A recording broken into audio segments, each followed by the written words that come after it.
Okay, so ang aaralin natin ay ang katipunan.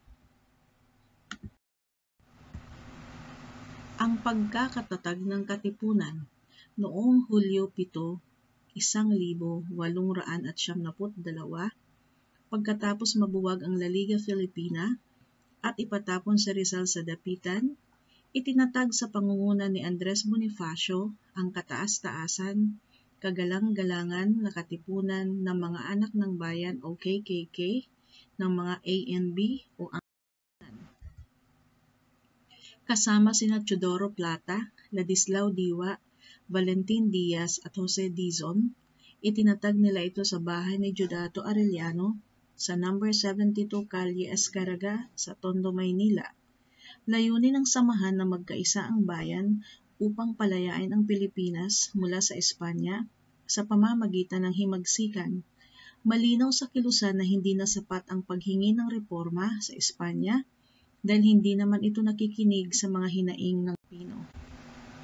Sa mga problemang hinarap ng mga Filipino, pinakamalubha ang kawalan ng hustisya at ang kalupitan ng Guardia Civil, ang pagkait sa kalayaang maghayag at magtipon, ang limitadong edukasyon ng mga Filipino, at ang pagpapabaya ng gobyernong Espanyol sa komersyo at industriya.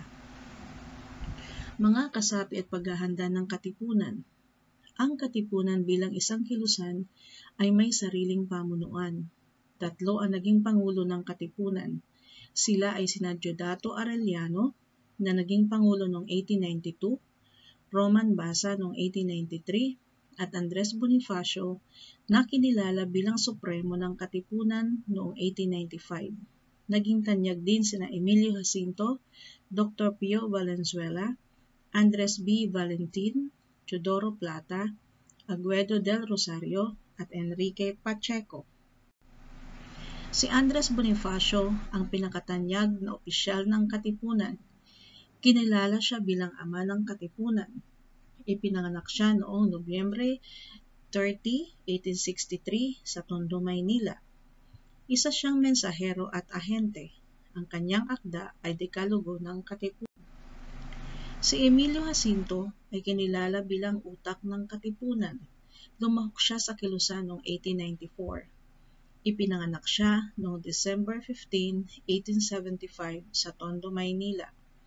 Siya ang naging patnugot ng pahayagang kalayaan. Isinulat niya ang Kartilya ng Katipunan. May sistematikong pamamahala ang kilusan. Binubuo ang pamunuan ng katipunan ng 3 balangkas.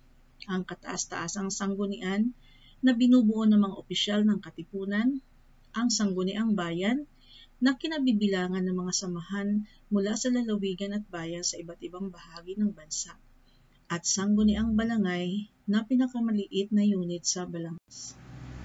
Mayroon ding paraan ng pangangalap ng mga kasapi ang katipunan. Dahil ito ay isang lihim na kilusan, naging maingat ang mga opisyal sa pagpili at pag-anib ng mga kasapi. Sa simula ay tinawag itong sistemang Tatsulok, kung saan ang isang kasapi ay maghahanap ng 2 tao na hindi magkakakilala. Makikita sa larawan kung paano nangangalap ng kasapi. May ritual na isinasagawa kung saan ang bagong kasapi ay dala-dala ng isang katipunero. Nakatakip ang mukha ng bagong kasapi upang hindi makilala ang iba pang kasapi na naroroon. Kailangang makasagot siya sa mga tanong. Pagkatapos nito ay isasailalim siya sa pisikal na pagsusulit. Opisyal siya na magiging kasapi kapag siya ay lumagda sa isang kasunduan na gamit ang sariling dugo sa pagpirma. Mayroong 3 uri ng kasapi ang katipunan. Ang unang antas ay tinatawag na katipon.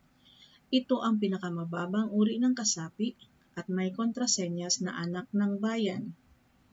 Ang ikalawang antas ay kawal at may kontrasenyas na gomburza. Ang ikatlong antas ay bayani na pinakamataas sa mga kasapi. Ito ay may kontrasenyas na rin.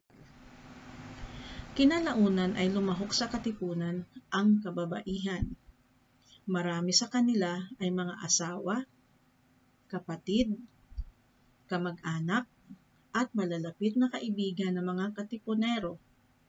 Halimbawa ng kababaihan ng kilusan ay sina Gregoria de Jesus na may bahay ni Andres Bonifacio, Melchora Aquino na kinilala bilang ina ng katipunan at tinawag na Tandang Sora.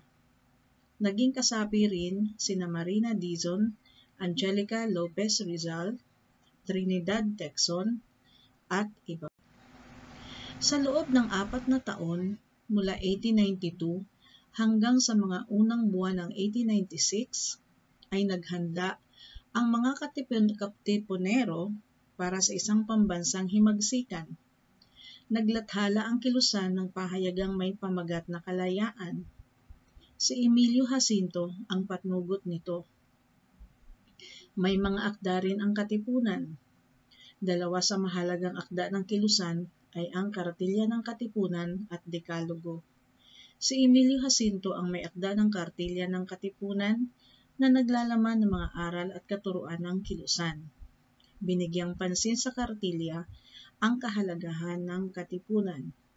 Samantala, ang Dekalogo ay nangangahulugang 10 utos ng mga anak ng bayan. Isinulat ito ni Bonifacio upang malaman ng mga kasapi ng katipunan ang kanilang mga gampanin sa kilusan at sa bansang Pinas. Ito na lamang mga bata, at sa susunod na aralin ay tatalakayin natin ang naging resulta ng katipunan.